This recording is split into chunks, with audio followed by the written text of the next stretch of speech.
We are saying the first scheduling algorithm, that is first come first serve. This is the simplest CPU scheduling algorithm.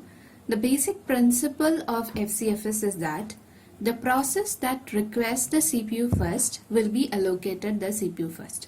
It is as simple as that. Okay, so whichever process requests the CPU first is given the CPU.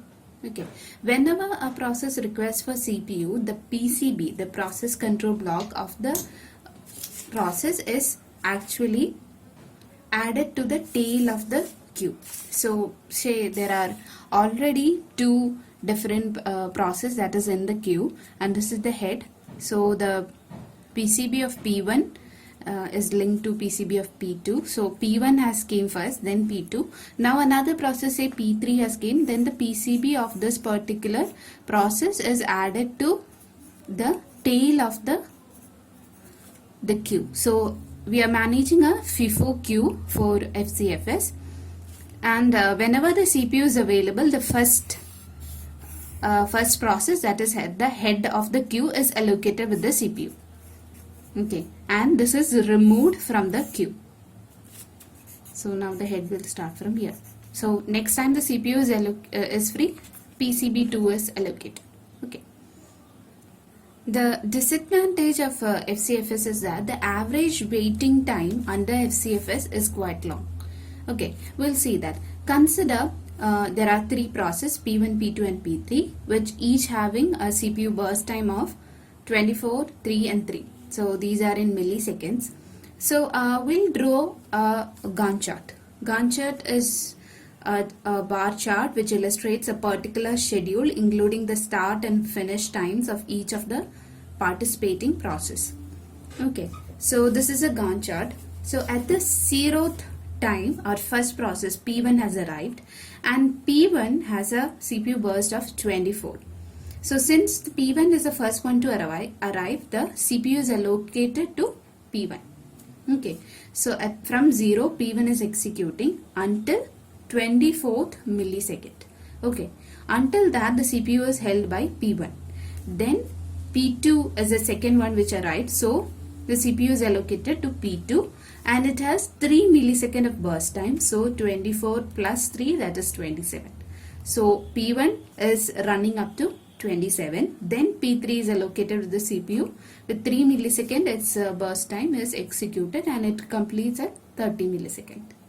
Okay, so this is a Gantt chart. It says from the Gantt chart you can actually understand what is the waiting time, what is the average waiting time, what is the turnaround time, things like that. So let's see what is the waiting time. For P1, it has start executing at 0th time. So the waiting time for P1 is 0. There is no waiting time for P1. While considering P2, its waiting time is 24. Okay, so P2 was submitted earlier and it has to wait about 24 milliseconds to start its execution, while waiting time of P3 is 27. Okay, so the average waiting time is 0 plus 24 plus 27 divided by 3, which is 17 millisecond, which is a very huge value. Okay, if the order of process was P2, P3 and P1, then the Gantt chart will look something like this. Okay, so P2 will be starting at 0th millisecond and it will execute up to 3 milliseconds. Why? Because its CPU burst time is 3 milliseconds. And the P3 will start executing at 3rd millisecond up to 6 milliseconds, and P1 will be waiting 6 milliseconds and it will start at 6th. Okay, so when you are looking at the total time taken by the set of process to work is the same, that is 30 milliseconds. But when you are looking at the average waiting time, let's see, for P2 the waiting time is 0. For P3, it is 3 milliseconds. For P1, it is 6 milliseconds. So the average waiting time is 0 plus 3 plus 6 divided by 3, that is 3 milliseconds. So in the earlier case, we saw it is 17 milliseconds. So there is a significant reduction in the average waiting time. So you see that in FCFS, depending upon the variation of CPU burst time of process in a set of process. Say here P1 has 24 milliseconds CPU burst time, while P3 and P2 just 3 milliseconds. So there is a great variation in CPU burst time. Okay, so that is the reason why when the order changed, there is a significant reduction in average waiting time.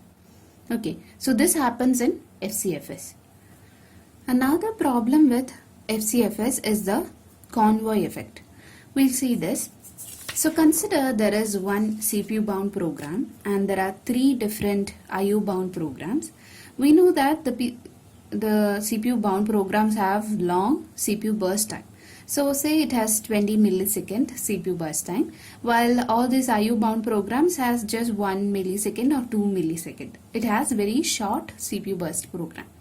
Okay, so here let's say initially PC1 is accessing the CPU. Okay, now at that point of time, all our IO bound program is accessing our IO device.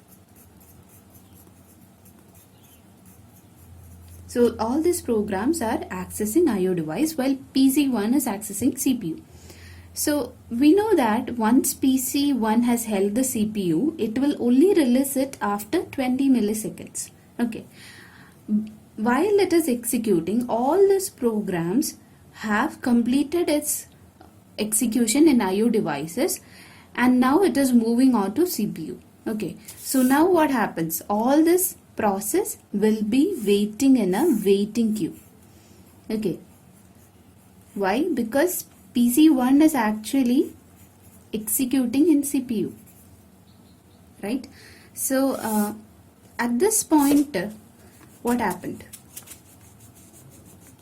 All the process is now trying to access the CPU and the IO device is now sitting idle. Okay, and these processes are waiting here. Only after 20 milliseconds, what will happen? PC1 will move from CPU to IO device. Okay, after 20 milliseconds, this PC1 will be moved to IO device. So now all the IO bounds can access the CPU.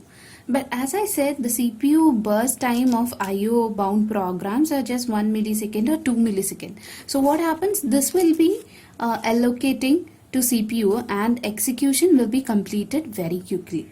Okay. So what happens? After completion of CPU, all this program again will wait for IO. Why? Because PC1 is actually executing IO. So what happens? Now the waiting queue is formed here. So here is P1. At this point of time, what happened? CPU is sitting idle. No process is accessing CPU. Okay. So this is a repetitive process. Once PC1 has completed its IO, it will go to CPU. Then all this process will be executing in IO and will come and stay as in a waiting queue to access CPU. Okay, so the problem here is that this PC1 is a very large process. So all the small process has to wait until the large process has completed its execution. So this is called the convoy effect. Okay, so the result of convoy effect is that there is very less utilization of CPU and all other resources. Okay, so this happens in FCFS. So there is a convoy effect as all other processes wait for one big process to get off the CPU. Okay, thus resulting in lower CPU and device utilization. Okay, another factor is that FCFS is non-preemptive. There is no preemptive version of FCFS, and hence FCFS is troublesome to be used in time-shared system. Okay, so FCFS is the simplest scheduling algorithm where the process that requested the CPU first is given the CPU first. Okay, but the only problem is that it has its average waiting time very long. Okay, even if it is very easy to implement, this is not the best solution.